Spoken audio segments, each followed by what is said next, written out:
donde vemos factores genéticos, ambientales, metabólicos y los factores endocrinológicos. A la obesidad, sí tenemos un número bastante bajo, ¿sí? De 2 a 3% se estima que los obesos tienen alguna causa patológica de la parte endocrinológica. Entre ellas se destacan el hipotiroidismo, síndrome de Cushing, entre otros.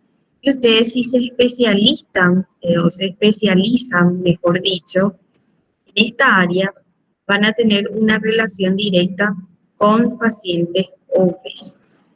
Bien, cuando hablamos de esa acumulación de grasa, podemos ver que puede producir las alteraciones en cuanto a la regulación, metabolización y secreción de diferentes hormonas. Vamos a ver también los tipos de obesidad y cómo lo llamamos en forma de manzana y forma de pera. Bien, y también podemos considerar dentro de la obesidad como una enfermedad multifactorial en su origen y presenta una amplia gama de fenotipos. ¿Sí? Los fenotipos, cuando hablamos de los estudios epidemiológicos que están asociados al sobrepeso y la obesidad, vemos varios factores. En una población, por ejemplo, algún factor que pueda incidir es el nivel educacional, el ingreso económico, la ingesta alimentaria, el tabaquismo, la ingesta del alcohol, el sedentarismo. Van a haber varios artículos científicos que demuestran cuáles de estos factores son los que predominan en cierta población. Cuando hablamos del tipo de obesidad, podemos ver según el criterio cualitativo. Vemos tipo celular que tenemos la hiperplásica y la hipertrófica. Cuando vemos la hiperplásica es cuando sucede el aumento de la población de adipocitos, pero conserva su tamaño. Y cuando vemos la hipertrófica es cuando aumenta el tamaño de adipocitos al cargarse de grasa, pero no su número. Y vemos ahora el tipo morfológico. La obesidad androide abdominal o central. ¿Recuerdan la imagen de una forma de una manzana? Y es cuando vemos el cociente cintura-cadera, que ya vamos a ver un poco más adelante cómo calcular, es superior a 1 en el varón y 0.9 en la mujer. Cuando hablamos de este tipo de obesidad, es la obesidad que se asocia con mayor riesgo a la dislipidemia, diabetes, enfermedad cardiovascular, también a una situación del daño respiratorio por esa disminución de capacidad fundamental en cuanto a su funcionalidad delante de esa elevación del diafragma y una mortalidad en general. Cuando ven estos pacientes que tienen la obesidad en forma de una manzana, llega al servicio, generalmente se dan situaciones que les falta el aire, carecen de esa falta de respiración. Y después tenemos también el ginoide o el glúteo femoral o periférica. Cuando hablamos de ellos también se pueden denominar ginecoide. Es cuando vemos el cociente cadera inferior a 1 en varón y 0.9 en la mujer. Después tenemos de distribución homogénea y generalizada, donde no hay un claro panorama en el predominio de la grasa en ninguna zona, pero estas son las dos más vistas, la forma de manzana y de pera. Cuando hablamos del sobrepeso, obesidad o preobesidad en algunas denominaciones, podemos ver la categoría del IMC entre 25 a 29, ¿eh? Que les dije, voy a ser repetitiva, es lo más clásico que van a utilizar ustedes, el índice de masa corporal. Aquí en Paraguay, el 58% de los adultos tienen exceso de peso. ¿Qué quiere decir? 2 de cada 3 adultos presentan sobrepeso u obesidad y 1 de cada 4 adultos presentan obesidad. Ya en los niños adolescentes, 1 de cada 3 niños escolares y adolescentes presentan sobrepeso u obesidad. No olvidar, por favor, gente, ¿sí? La fórmula y que un IMC a partir de 25 es sobrepeso. Cuando tenemos estas situaciones en cuanto a la obesidad, tenemos también algunos mecanismos del paciente que ellos tienden a defender su postura delante a su peso. No, yo soy gordo, yo soy gorda, yo así estoy mejor, pero hay que explicarle al paciente que esta obesidad puede traernos fundamentales a su salud por una cuestión de estética, simplemente. Y no olvidar que estos pacientes, algunos en su desespero de perder el peso, se someten a las dietas milagros. Entre ellas vemos la dieta de la luna, dieta del apio, dieta de algún preparado milagro, entre otros. Y entonces ahí tenemos las frecuencias de las fluctuaciones del peso de estos pacientes. ¿Y qué sucede?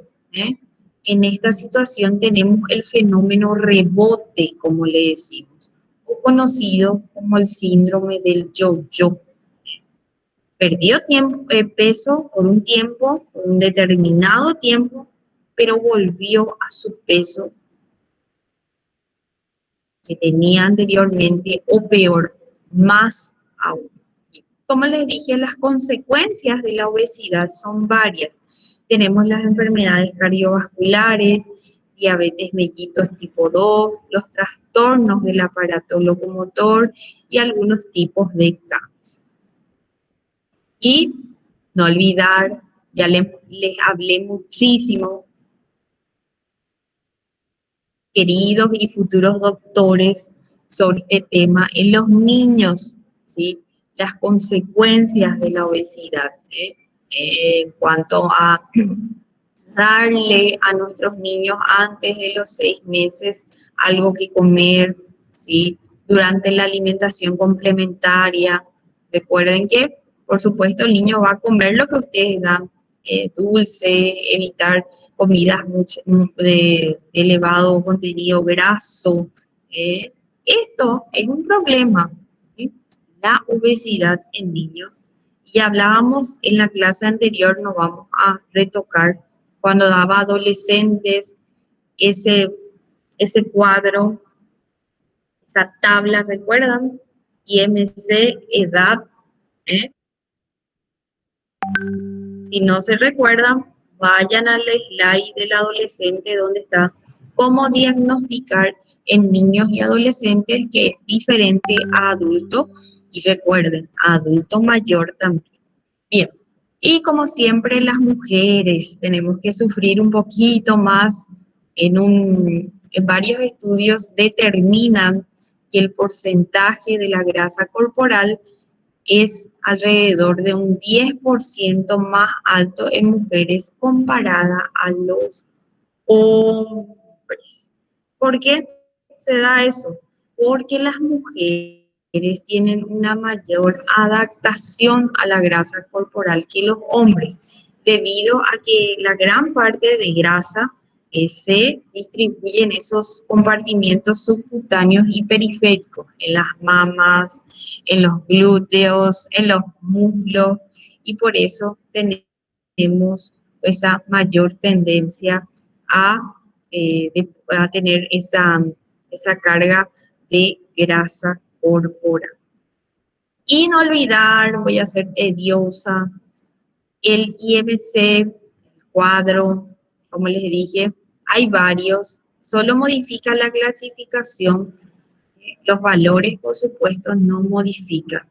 En su clasificación de normo peso, aquí tenemos, puede haber un cuadro que presenta la OMS que dice paciente normal o paciente eutrófico también. Quiere decir o refiere que es un paciente de diagnóstico nutricional normal, dentro de los rangos normales. Cuando hablamos del perímetro cintura, entiendan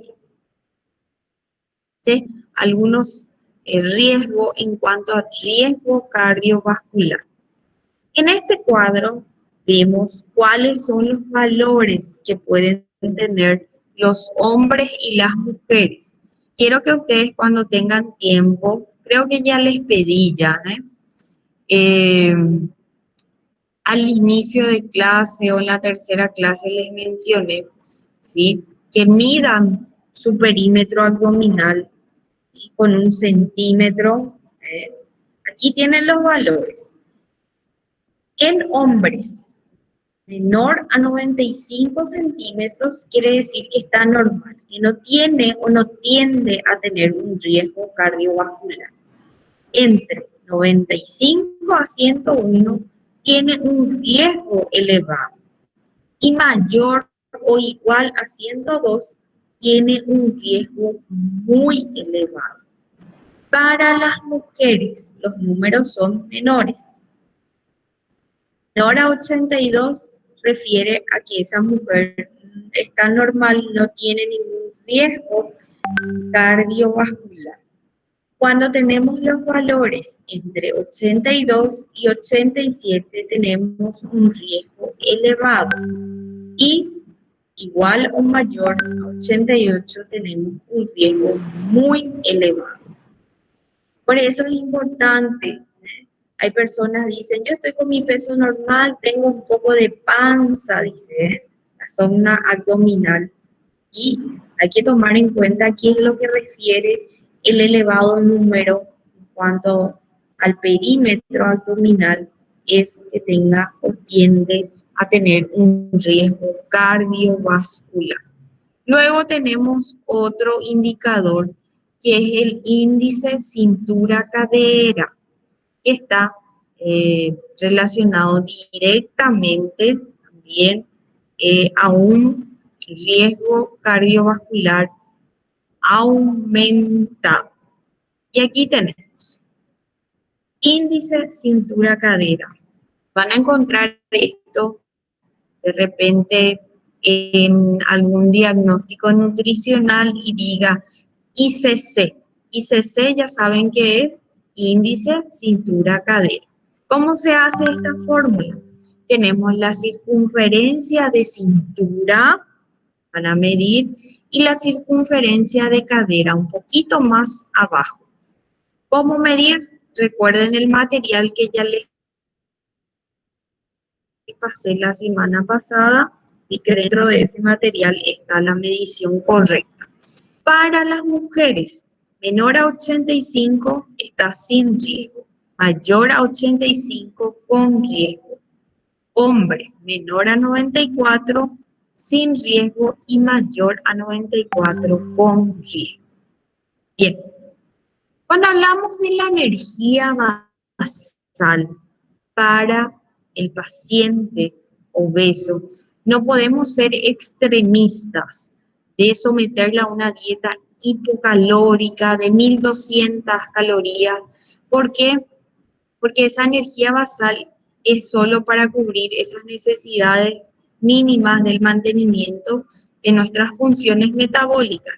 Ejemplo, los latidos del corazón, la formación de jugos y hormonas, recambio celular, entre otros. Así que hay que hacer un buen diagnóstico y un cálculo en cuanto a eso, de acuerdo a la necesidad de ese paciente.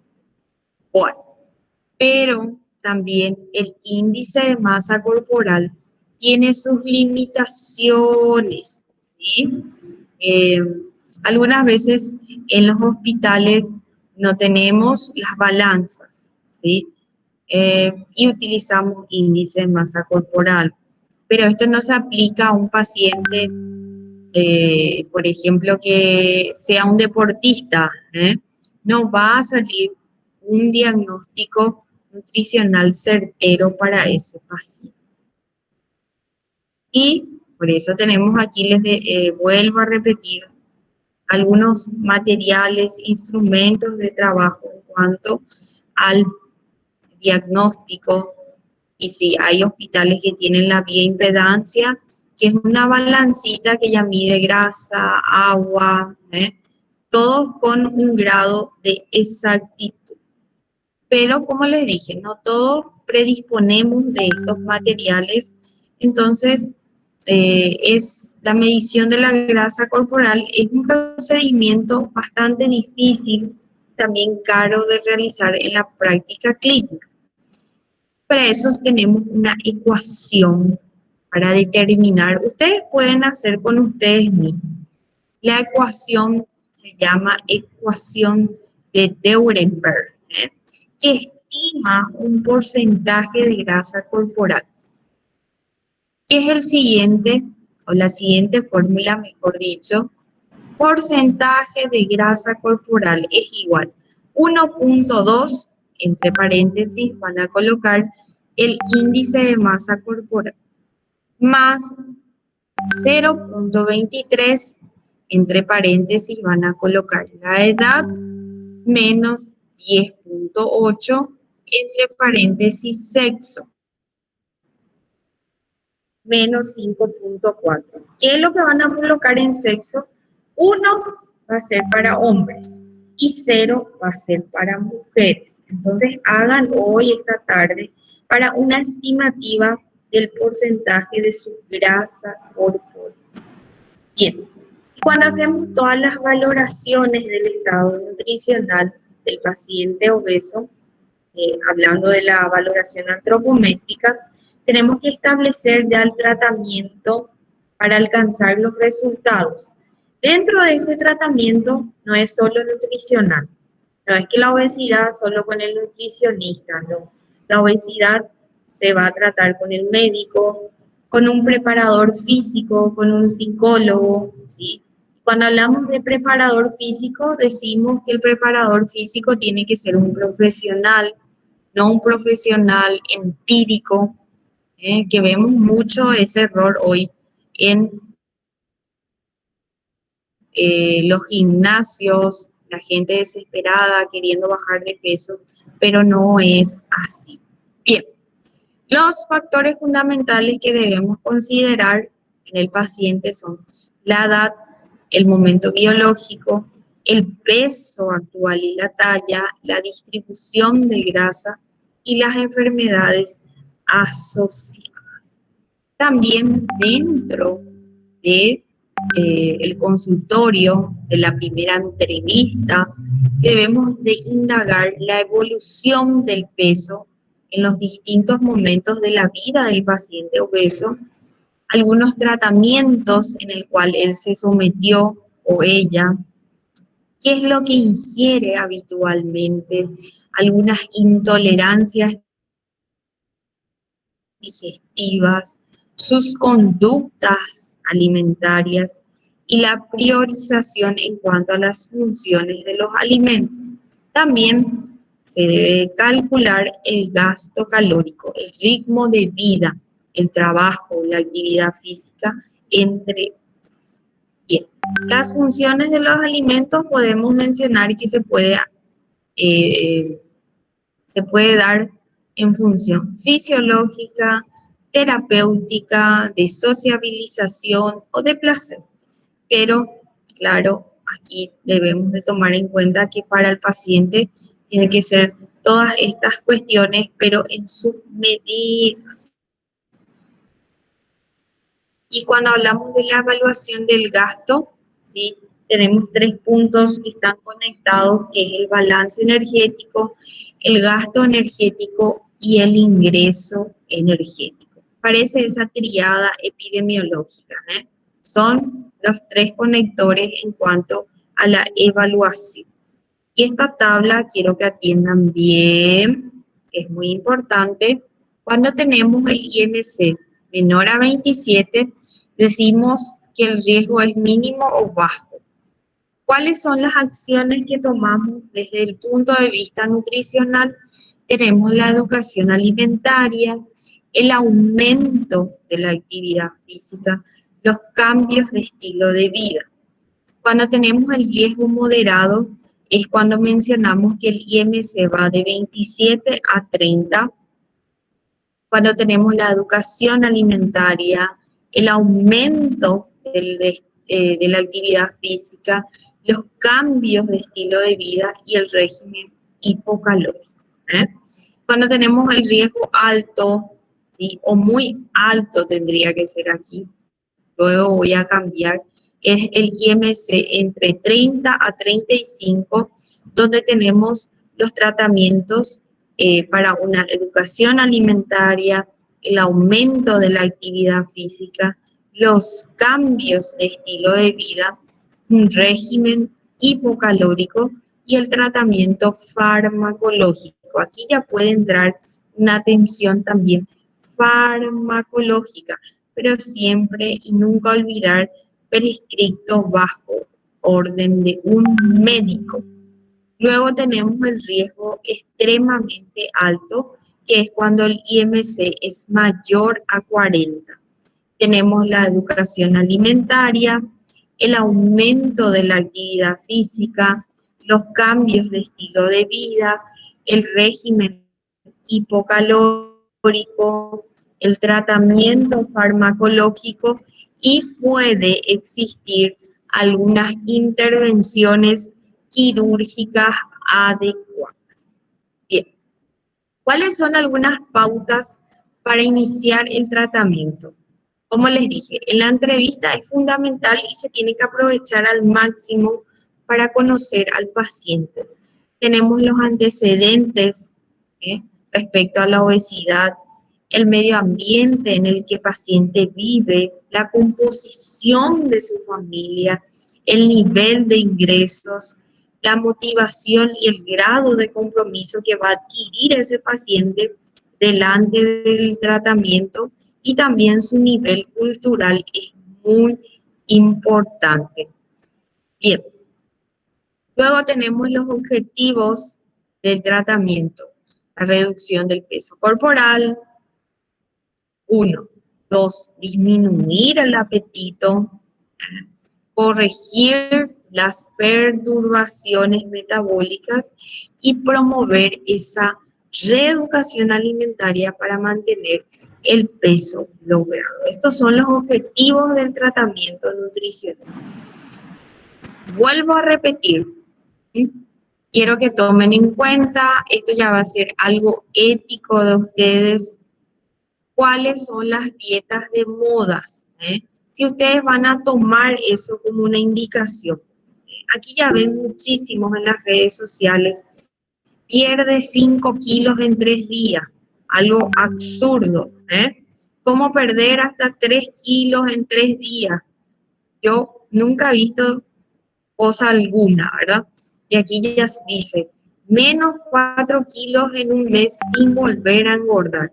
Son propagandas engañosas porque sí, generalmente son las dietas de moda donde refiere un bajo sacrificio por parte del paciente, pero ninguna de ellas es eficaz a largo plazo. Tomen en cuenta eso, por favor, mis queridos futuros médicos. En cuanto a la alimentación, hablamos de la adecuación calórica, ¿sí? Esa reducción calórica va a permitir un balance calórico negativo y por consiguiente un consumo de los depósitos adiposos, ¿eh? Donde está ahí en su pancita, en sus muslos, ¿eh? Va a consumir ese depósito. Y también otro punto importante es que debemos de mejorar la calidad de la alimentación en cuanto a la alimentación brindada que tiene que tener una distribución de ciertos principios, el aporte de fibra, control del sodio, del colesterol, ¿sí? Y ¿qué buscamos en la alimentación? Un valor de brindar esa saciedad, como algunos mal dicen, ya estoy lleno, ¿eh? Está mal dicho eso, no digan eso. Estoy satisfecho, esa es la palabra correcta. ¿Está bien? Bien. ¿Cuál es otro punto en el tratamiento nutricional? La reeducación alimentaria, donde tenemos que reincorporar el cambio de los hábitos, de la modificación de su conducta, de la incorporación de la nueva forma de comer para que ese paciente pueda llegar a su peso meta. Y no olvidar, cuando hablamos de la consistencia, ¿cómo va a ser la consistencia de los alimentos? Esta es la mayor equivocación que se comete en el tratamiento de la obesidad. Bueno, llega a consultorio el paciente obeso y el doctor dice, vas a tomar todos los días caldo, caldo de verdura, caldo de pollo, caldo de carne, todo líquido. No, no es así. Los líquidos se eliminan con más facilidad, más rápido en comparación a los sólidos, ¿sí? ¿Qué quiere decir eso? Es que es conveniente seleccionar los alimentos de consistencia firme, ¿sí? Porque requiere una mayor masticación. El paciente va a masticar mejor y así aumenta las secreciones digestivas y por ende tenemos la mayor saciedad del paciente. Si el paciente todo el día está consumiendo líquido, consistencia líquida, nunca va a estar, va a decir estoy con una saciedad, estoy satisfecho. No, esa es la mayor equivocación. Cuando hablamos del volumen de las comidas, siempre enseñamos al paciente realizar el plato saludable. ¿Qué consiste en este platito? Aquí ven en la imagen, en el medio se parte en tres. Aquí tenemos las verduras, la, la porción de proteínas, generalmente decimos del tamaño de la palma de la mano, pero solo una fuente de proteína tiene que ser o pollo, o pescado, carne o chancho, no es que mezclar las proteínas, ¿eh? Y también una fuente de hidrato de carbono, o solo arroz, o solo papa, o solo fideo, solo una fuente, ¿no? La ensalada de arroz, la ensalada de papa mezclado, ¿sí? ¿Entienden?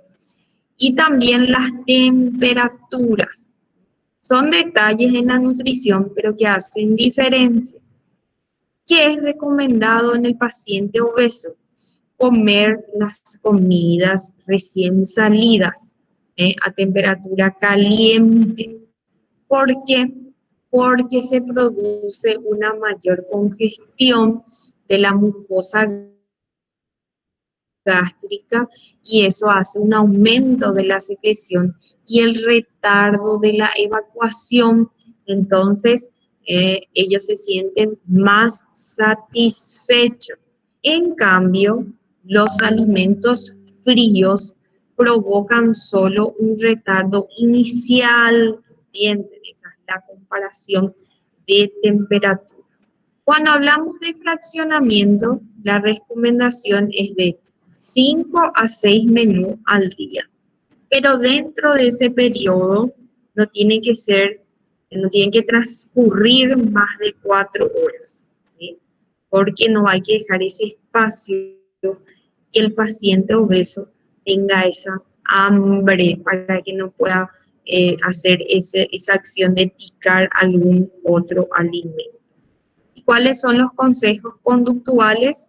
Como les dije, repartir la alimentación en 5 comidas, comer despacio y masticar bien los alimentos, comer sentado y en compañía, nunca saltar el desayuno, porque el ayuno prolongado favorece la acción de los mecanismos de almacenamiento de grasa. Ahí está la explicación por qué no se puede saltar el desayuno. Tampoco no se debe de picar entre horas, ¿sí? Y esta es la composición de una dieta equilibrada. Hidratos de carbono deben de aportar entre 50 a 55% del valor calórico total. Las proteínas entre 10 a 15%. Y las grasas deben de aportar entre 30 a 35%. Cuando hablamos de los hidratos de carbono, ¿sí?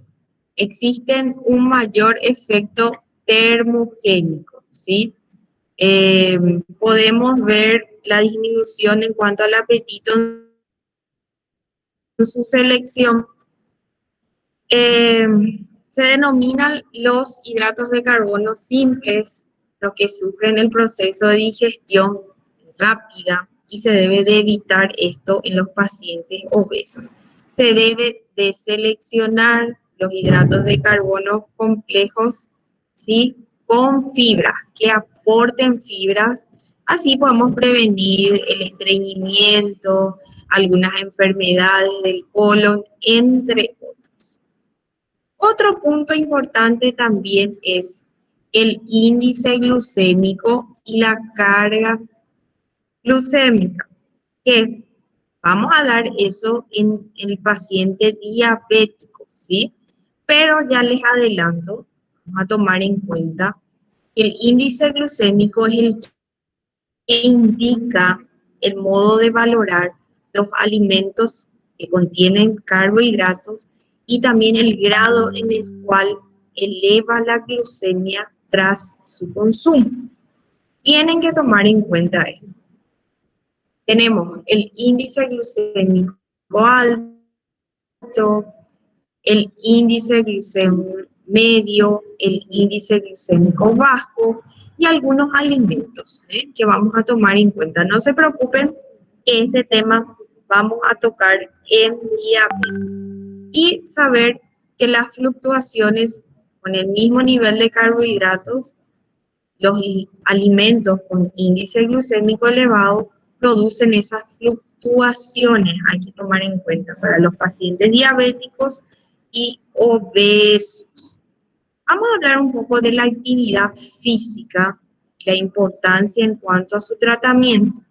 Es importante para el gasto calórico, por supuesto, y algunos beneficios de la actividad física. Aumenta el gasto calórico, aumenta la termogénesis, facilita esa movilización de los lípidos y su oxidación de los depósitos, disminuye esa masa grasa, disminuye otros factores de riesgo y requiere menor restricción calórica en la alimentación. Y aquí tenemos los tipos de ejercicios que podemos hacer y las características en cuanto a eso. Y no olvidar que cuando vamos a planificar la actividad física para el paciente obeso, debe ser programada.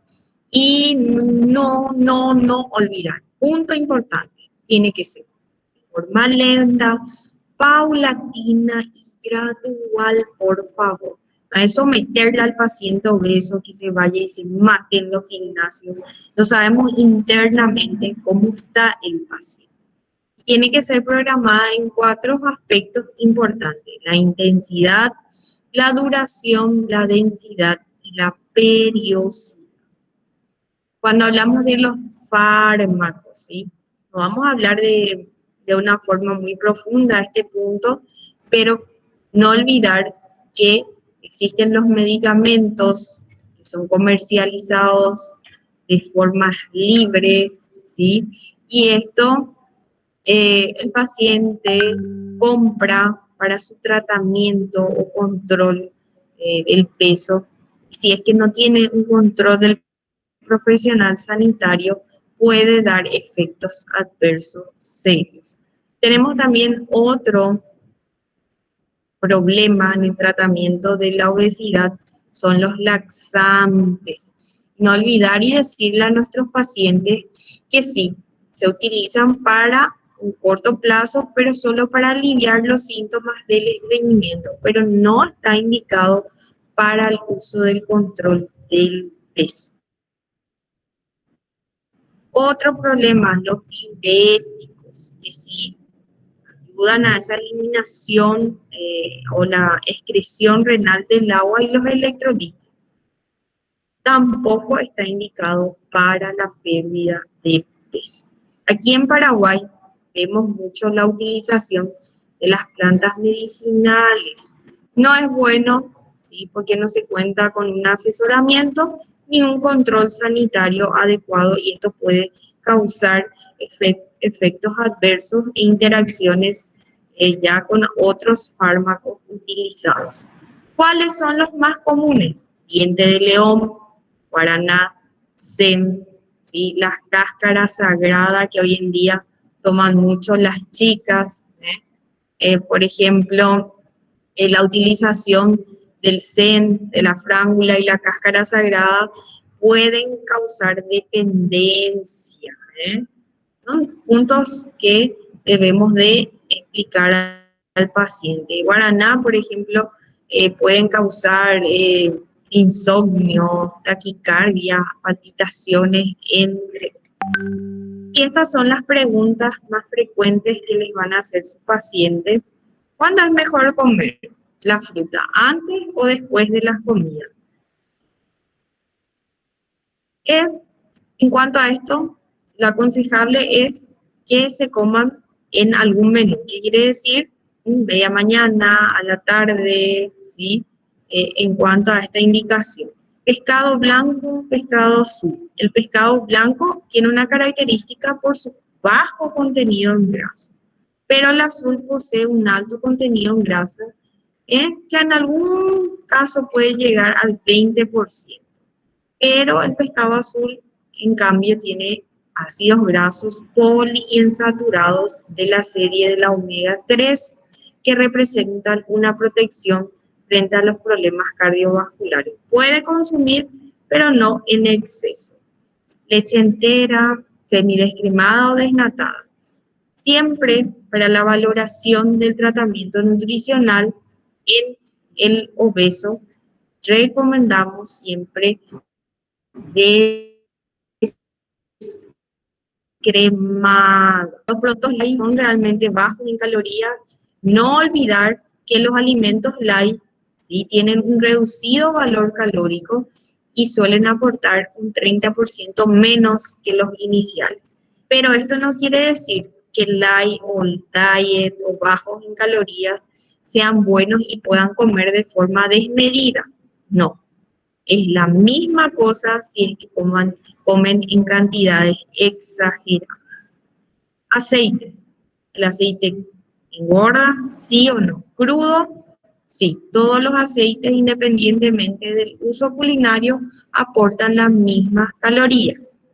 Entonces hay que explicar por qué hay una mala información en cuanto al aceite de oliva, exageran, colocan de más en sus ensaladas, incluso en el arroz, en el fideo, porque piensa que es saludable, pero no miden en proporciones. Agua, antes, durante o después de las comidas. El agua, no olvidar que es un componente necesario, ¿sí? Pero las preguntas, ¿el agua engorda? ¿Eh? No, el agua no engorda porque no contiene calorías. ¿Otras dudas sobre el agua con gas engorda? No. Lo que aporta el agua con gas es el anhídrido carbónico inyectado al agua para obtener agua con gas, que es un elemento del cual no se puede extraer ninguna energía. Y son preguntas que les van a hacer los pacientes obesos y hay que saber explicar. Si dejo de cenar, adelgazo. No, no, no, no. No se adelgaza si deja de cenar. No olvidar que no hay que saltarse ninguna comida, ¿sí? Entonces, lo idóneo es realizar esas 5 comidas al día, principalmente repartidas en 3 principales y 2 entre horas. Como les dije, sí. Y este es un cuadro, cómo podemos evaluar al paciente en cuanto a su histórico de todo lo que les dije, ¿sí? En cuanto a los asesoramientos, la evaluación, el tratamiento, el perímetro, todo eso son datos sumamente importantes en el paciente obeso. Y el mensaje final, no hay cambio de peso sin cambio de estilo saludable. No olvidar, no olvidar, vuelvo a decir, los médicos son educadores en la parte de salud. ¿Eh? No es educadores de la educación superior, sino que ustedes tienen que educarle a su paciente de una forma adecuada. ¿Está bien? Bueno, chicos, les dejo, coloquen sus nombres y nos vemos en una siguiente clase. Buen fin de semana para ustedes, buena semana. Nos vemos el siguiente martes. Chao, chao. Profe, Hola, una, mamá. una pregunta. ¿Las preparciales son a partir de cuál unidad hasta cuál? Las Preparciales, ese examen de 5 puntos. sí, son todas Ese las examen unidades de que 5 tenemos. puntos. Ese examen de 5 puntos es a base de la unidad 5. Bueno, ¿Ustedes ya rindieron?